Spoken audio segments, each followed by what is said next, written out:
The biggest problem with Canada is all our money leaves the country and doesn't stay in the country. I think to go further, that the Yellowhead region, the taxes collected in the Yellowhead region, at least 80% of them should be reinvested back into the region.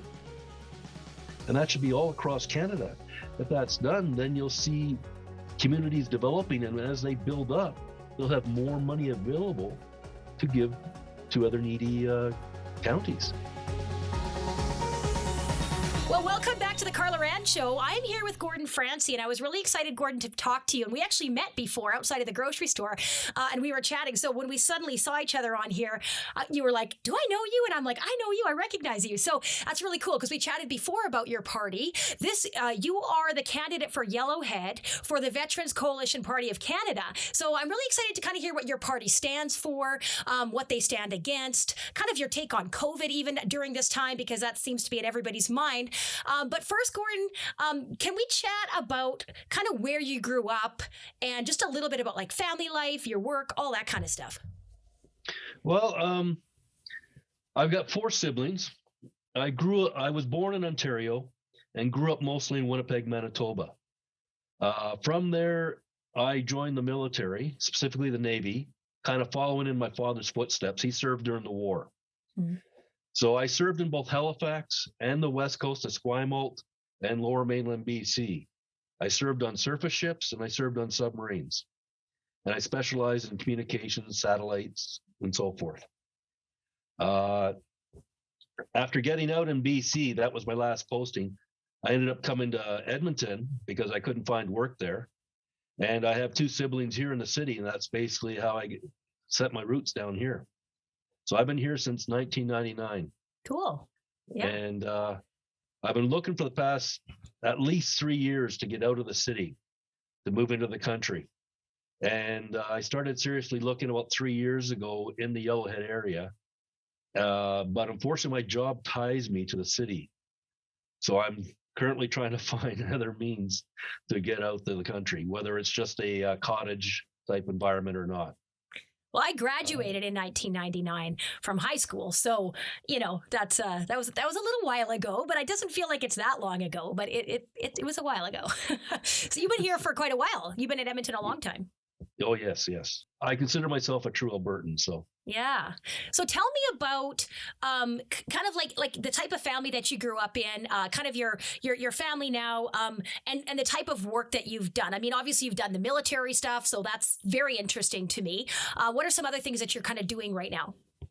Well, I work in IT, information technology. I consider myself a specialist in hardware. I did do 15 years of volunteer work with the Lions Foundation. Unfortunately, there's not a lot of people wanting to volunteer for that. So as the club ages, we had no new recruits and they eventually had to close down. I have participated in legions on the East Coast. I haven't joined one out here, though I have been recently approached to join 1 or 2. So we'll see how that goes. There's a place just outside of Caroline called Hoggins Veterans Ranch, which I'm involved with now. And they basically look after veterans that suffer PTSD. They give them a recreational place where they can unwind and relax.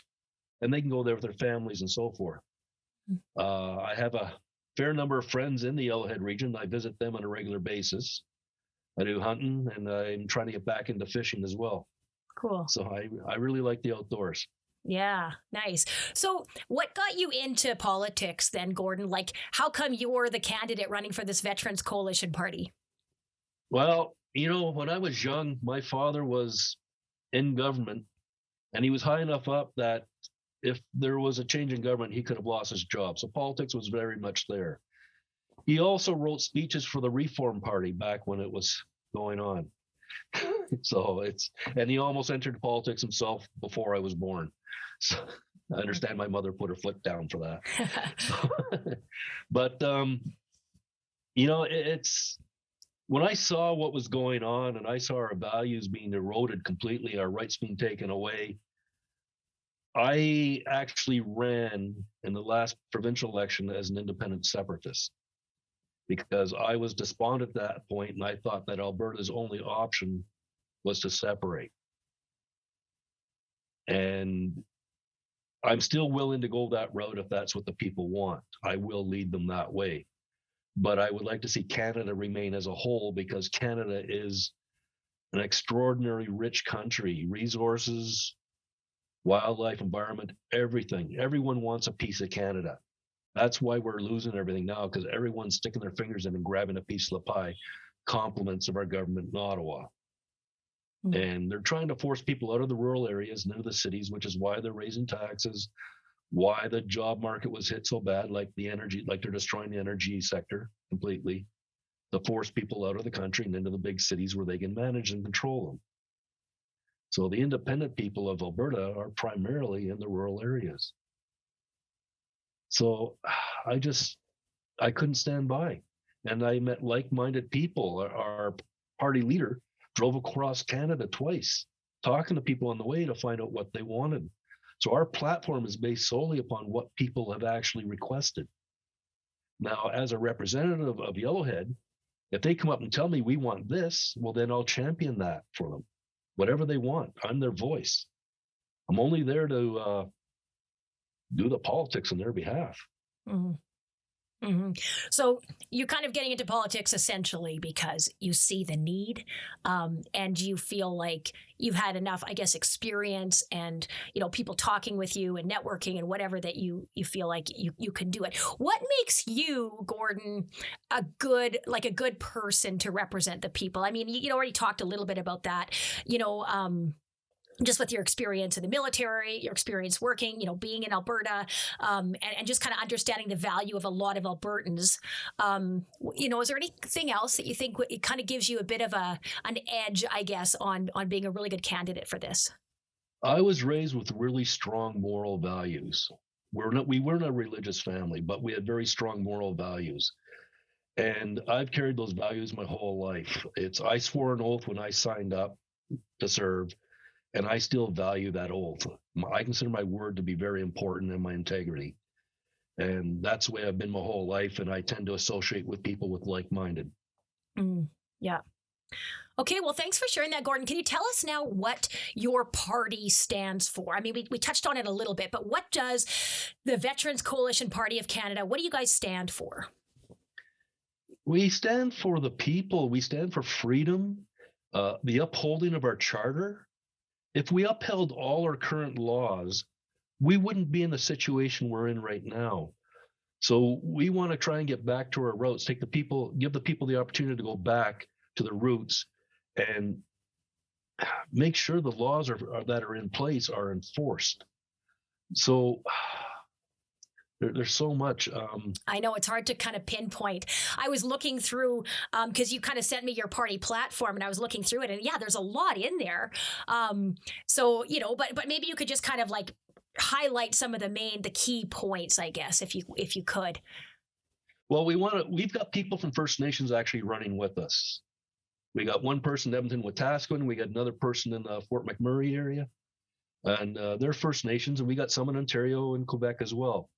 So we've actually got a lot of First Nations running, but we want to reconcile with the First Nations. We want them treated as Canadians, not second-class citizens. And we've got plans in which to do that, to give them treatment so they can't be swept under the carpet anymore. We can't undo the past, but we can learn from the past and make sure that those errors that we made are never made again. And I guess that's a good way of reconciling, is ensuring that going forward, it never happens again. Like, I have 2 nieces and a nephew that are Inuit. So I'm connected to the First Nations people through family. So they have a great deal to contribute to this country. They have resources on their land. And if they're allowed to develop it, they can be a power in this country. And going forward in partnership, we want to make sure that continues. And we're looking at NATO. Our international commitments have to be made and met. Our country's exports. We're so disadvantaged because of what our government has done to pull us out of markets. We need to get back into the markets. Our energy sector needs to be rebuilt. Our debt needs to be handled. And The only way to handle the debt is by passing a law that says it is illegal to deficit spend. If you do that, if we live within our means, we will have a plan to repay our debt within a reasonable amount of time, instead of our grandchildren, our great-grandchildren being responsible for the debt. We want to eventually reduce taxes.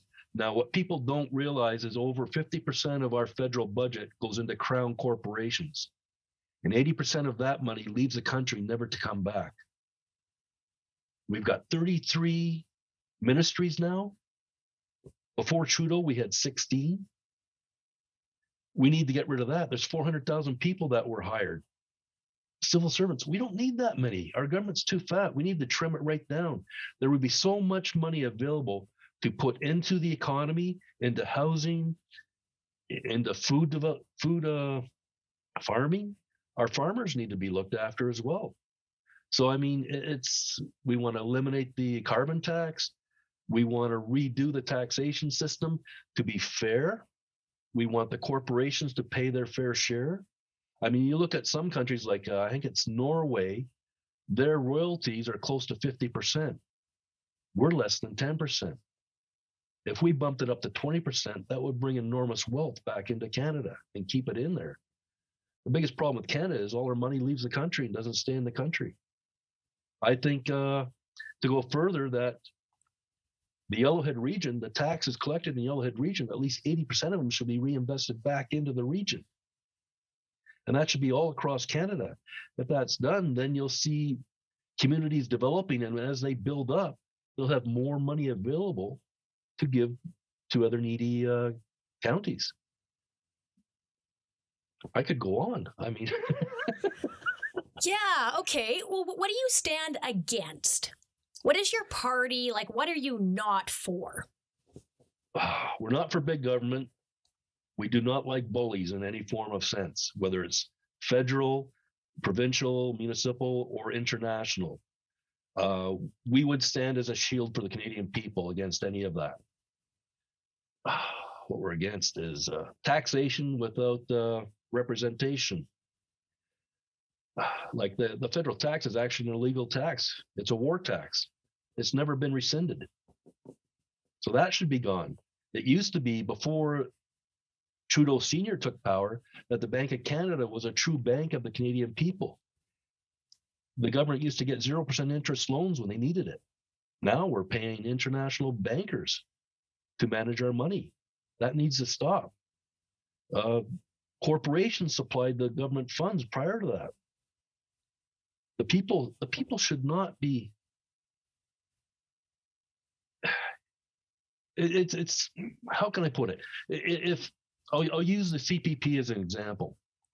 We're taxed going in, we're taxed going out. If that money were invested ourselves at a 5% interest rate from the age of 18 to 65, we would have approximately $1.8 million in our bank account, more than enough to comfortably retire on. It has been so badly mismanaged.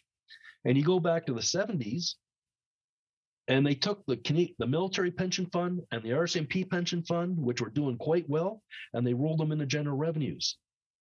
So now they're hurting, right? It's just taking money from the people to feed their greed.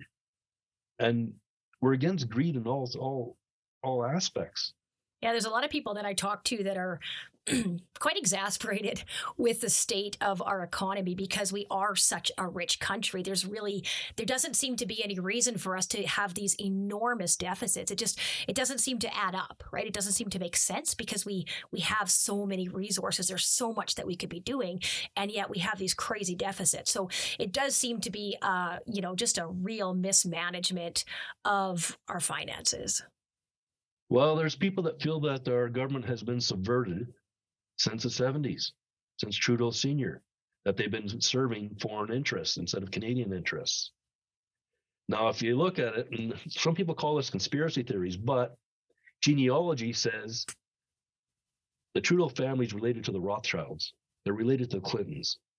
Okay, that's genealogy. So you got to wonder if the ties go a lot deeper than that. Because the Rothschilds are majorly into banking. They own most of the world's banks. Bank of Canada, the Federal Reserve in the U.S. They've got their fingers deeply into it. We need to remove them from our society, these foreign influences. And right now, they're using our local politicians, our federal politicians, to get what they want. So we need to cut the ties. We need to get away from career politicians. We need to bring in the equivalent of a 2 terms only, then you're gone. That's not enough time for someone to get corrupted. They should actually be able to serve and do well for the people. Yeah, that makes sense. I think, I think there seems to be a lot of, like you call it, conspiracies, but there definitely seems to be a lot of that, in a lot of ways. People just kind of like, what's going on here? But there does seem to be too, like this, you hear about a lot of these kind of scandals, on the federal level in this last couple of years. And so you kind of wonder, like, how much of it is true? And of course, you hear one thing from this media source, you hear another thing from this media source. And so I just feel like there's so many questions, questions that aren't being answered properly. And I think, my personal opinion is we just need a lot more accountability in the government, like on the federal level, Well, we do. There should be an oversight. Like one of our proposals that we haven't actually come out with was possibly retargeting the RCMP to make them an overwatch of the government, but they don't report to the government. They report to the people. They're responsible to the people. Mm-hmm. And they would be permitted to go in and basically investigate any politician guilty of corruption and to arrest them if necessary. In other words, right now the politicians are protected while they're in office. That needs to be removed. They need to be exposed. And once you start doing that, you're going to find individuals going into politics that are actually more honest. Because right now, money determines who gets into politics. Our party is completely self-funded, so I pay out of my pocket. Every other party, they have fundraisers. They have corporations giving them money, which means if they get elected, they're now beholden to those corporations for the funding. There has to be kickback somewhere. Exactly. Yeah. As soon as you have those ties, it can get a little bit crazy. I have a question for you, though. Maybe you can help me, Gordon. There's a lot of talk with this whole COVID thing about like our constitutional rights, our constitutional freedoms have been, essentially just not obeyed, not followed. Where is your take on that? Where is your party's take on that? And how did it get to this point where we are being forced, mandated to do things that not everybody is maybe comfortable with? Well, I'll tell you what our party line is, and I'll tell you what I know myself personally. Okay. The party feels that mandatory inoculations and mandatory inoculation passports should not be supported at all. It violates the Charter of Rights and Freedoms. In Alberta, it violates Clause 25 of the Alberta Bill of Rights, and it violates the Human Rights Accord. And by extension, the international extension of the Human Rights Accord, the Nuremberg Code, which goes back to World War II, and Dr. Mengele, who experimented on human beings, because this is considered an experiment. When you force people to mask, that's a medical device. When you force people to get injections, that if you go to the websites of these pharmaceutical companies, it says this is an experimental drug. The experiment ends on 2023. So anyone that gets the vaccine is now part of an experiment. Well, how did we get here, Gordon? Like, how come? Because you're saying, okay, it's going against like all of the Charter of Rights and Freedoms, like these different bills, all of this stuff. How is the government getting away with it then, if it's violating our rights and freedoms? Okay, this comes back to education. So, when I was very young, they taught civics in school. Right? I didn't have it, but my older brothers had it. So when they stopped teaching civics and started teaching social studies is when the change in education began towards making people less independent of thought and more of, I trust the government absolutely. And that's been going on for 50 years. So we've gotten to the point where people are coming out of their education system, and especially liberal universities, they come out of the education system absolutely believing everything, hook, line, and sinker of what the government says. So they trust them. They say, oh, it's in our best interest. It's in our best interest. Because people don't know the laws in this country. They don't know the charter. They don't know the basic Bill of Rights per province. How many people know their own Bill of Rights? How many people know what the human rights means? Canada was one of the original implementers of the Human Rights Accord worldwide. And it's been an erosion of our education system which has now turned our society into what it is. It's a very, it's, I might offend you. I'm not going to say anything. It's political correctness is also a major component of this. That if you can't speak your mind and have a conversation with someone without offending each other, then there's something wrong. Because I've got friends, old friends, that I can sit there and we can have an argument about two different points, but we're still friends after. And it can be a heated argument. But nowadays, if I go up to someone I don't know and I have a conversation, we can offend each other so easily simply because of political correctness. You can't disagree with someone and not have a repercussion. So when I grew up, it was agree to disagree, and that's what it was in the military. But it's just not there in society today as a whole. Yeah, it does seem to be kind of, if you disagree with somebody, it must mean, that you hate them or, that you're against them, rather than saying, well, I can disagree with you on this issue, but still care about you as a person and we can still get along, So I think it's definitely polarizing people. I think it's interesting that you mentioned the education system. I've gone through the whole education system, right? Like, I was homeschooled, private school. I went to a boarding school. I went to college. I went to university. I kind of did the whole thing. And I was really able to see it. I'm actually a teacher, so I have my education degree. So I was able to kind of go through and see it all. And I mean, that would have been, basically 20 years ago when I was going through the college and university. And I'm sure it's a lot more indoctrinated now, but I really felt like it was such an indoctrination. And I know it's probably not that in every single faculty, but certainly like in the education and the arts, like it was just so much. I remember at the time there was an election going on. There was a provincial election, and this just how the professors would just go on and on about politics throughout the whole, throughout their entire class. And it was like, everybody was talking about it, and it was always this one narrative. Here's who you should vote for. Here's why you should vote for them, and here's why this party is so bad. And it was just so infiltrated, and I really did not have a good experience at university because of that. I just felt like this doesn't seem to be smart, like a good way to teach people. And so a lot of people would come out of the education system, whether it's, particularly public school system, whether it's, university or colleges. And you're very right. They're very indoctrinated. And it's a shame. It's a shame. And as a teacher, by trade or whatever, by degree, yeah, I definitely see that there needs to be some reform in a lot of this education system in order for people to be able to think and know the Constitution and like these basic things, right?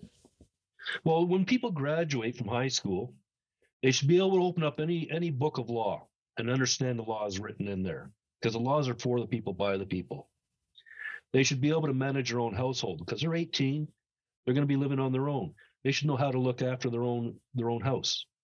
Whether it's maintenance, whether it's, their own cooking, their own sewing, their own how to do their taxes. Like I was taught how to do taxes when I was 16. So, I mean, these are skills that should be mandatory for young adults. They should have civics classes, home economic classes in high school before they graduate. This should be a requirement. Yeah, it's interesting. Because it seems like a lot of the things that they emphasize in the school system, it's all kind of the same stuff.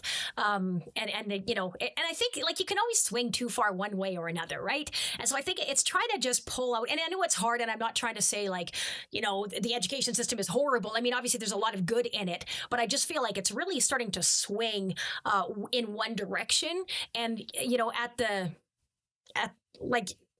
not helping, like you said, people to be responsible adults, contributing to the society. So I think there's a lot of reform that needs to happen there. So yeah, it's interesting, like just a lot of things that your party stands for, a lot of things that your party stands against. Gordon, is there anything else that you wanted to mention about your party before we kind of wrap this up? We've had major discussions about hemp. Okay. Okay. It impacts every single industry that we have. Metallurgy, housing, textiles, medicine, all across the board. It's far more effective at producing oxygen than trees are. It absorbs far more carbon. You can use hemp to clean up toxicity in the land. You can plant it near a nuclear reactor, and it'll absorb the radiation from the soil. It's like a miracle crop. And I'm not sure about this, but I was told that for a farmer to grow hemp, they had to buy a license, which I was told was $50,000. I like to verify that. But if that's the case and farmers are really getting screwed, they shouldn't be paying licenses to grow crops, period, because they're providing for the people. But hemp can impact every industry. You can make a metal with hemp in it, bury it in the ground, 20 years later, dig it up, and it's as shiny as the day you first made it. And they're stronger than steel. They're stronger than wood when you use it for lumber and everything else. It's something that we need to look into, like even batteries. The very first Ford made was battery driven with hemp batteries. That's 1900. If we had developed the hemp technology back then, we wouldn't be even looking at oil and gas now. Because hemp is also a biofuel. You can make airplanes out of hemp and fuel them with hemp and fly them. That's being done right now. It's an alternative resource that we should be developing because you get 2 crops a year like hay. And it wouldn't stress the environment at all. In fact, it cleans up the environment. And there's other alternative fuel sources that we should be looking at too. It's like the world's first reactor was a thorium reactor in the 1950s. It produces 10 times more power than uranium reactor, and it's cleaner, and it can't melt down because of the very design of it. It stops working. It doesn't have control rods in it. And the only reason they didn't build them is because you can't make nuclear weapons out of them. So that was a political move back then. So there's all these old technologies that exist that we want to bring mainstream for the benefit of the people. It'll improve our lives. It'll improve our environment. It's yeah. Do you think that we need to make some more pipelines? Do you think we need to get our current oil to market, or do you think we need to get off of that kind of energy? Or like, what's your take on that? I see oil and gas here for the next 50 years because the revenue it produces goes into research. And we need that research money now because we don't have it anymore. Because it was the oil and gas companies that did a lot of this research into alternative energies. So we need Energy East.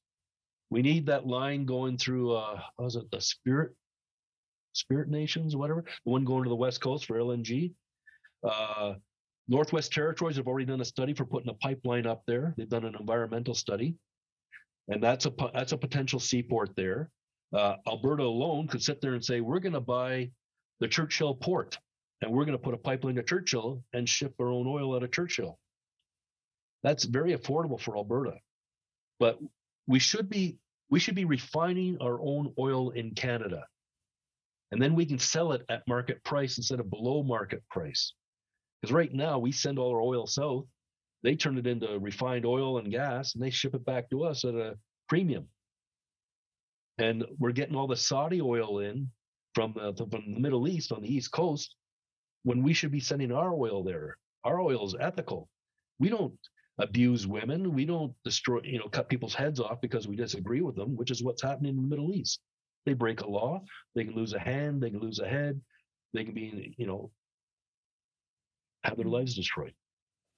Yeah, I think a lot of people that I've talked to, and I've had people on my podcast, many of them have talked to just like, why aren't we getting our oil to market? Why aren't we, shipping our oil to the East Coast, to the West Coast, to like all these places to make sure that, we are getting fair market value. Like we have such an amazing resource, and it just seems like we're not capitalizing on it the way that we could to benefit Albertans, Canadians, like really the world, Well, if we refined our own oil, we could subsidize Canadians' use of oil, like many of these countries around the world that do.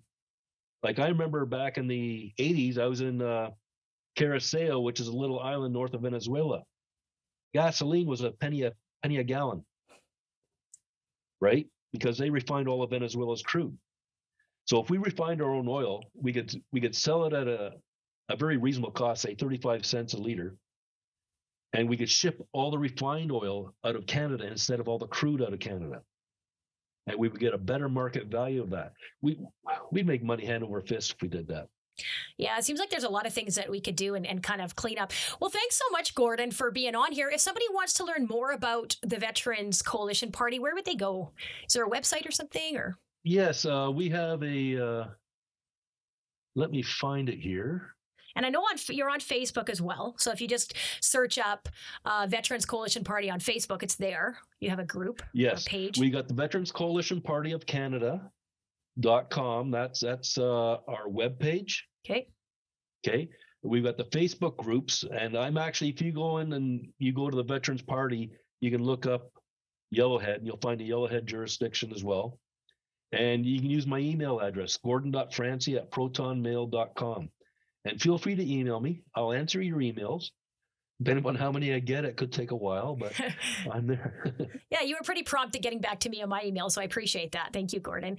And thank you for being on here. I just appreciate what you had to share, Gordon. And I mean, and good for you for standing up for the things that you believe, the things that you value, and being a voice for the people. I really appreciate it. Thank you, Gordon. Thank you very much for having me.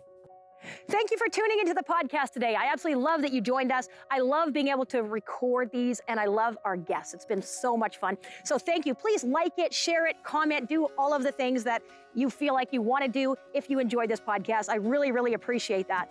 And this podcast has been brought to you by my company, Power Fitness Online. So everything that we do locally with our workouts, with our group nutrition coaching, and with all of the other fun events and stuff that we run, we put all of that online. So now you can access everything, even if you're not locally, don't live in our area. So my coaches and I and all my staff, the whole team, we are putting so much work into these workouts. We're filming 5 fresh workouts every single week so that you never have to do the same workout twice. We're also doing group nutrition and personal nutrition coaching so that you get exactly what you need.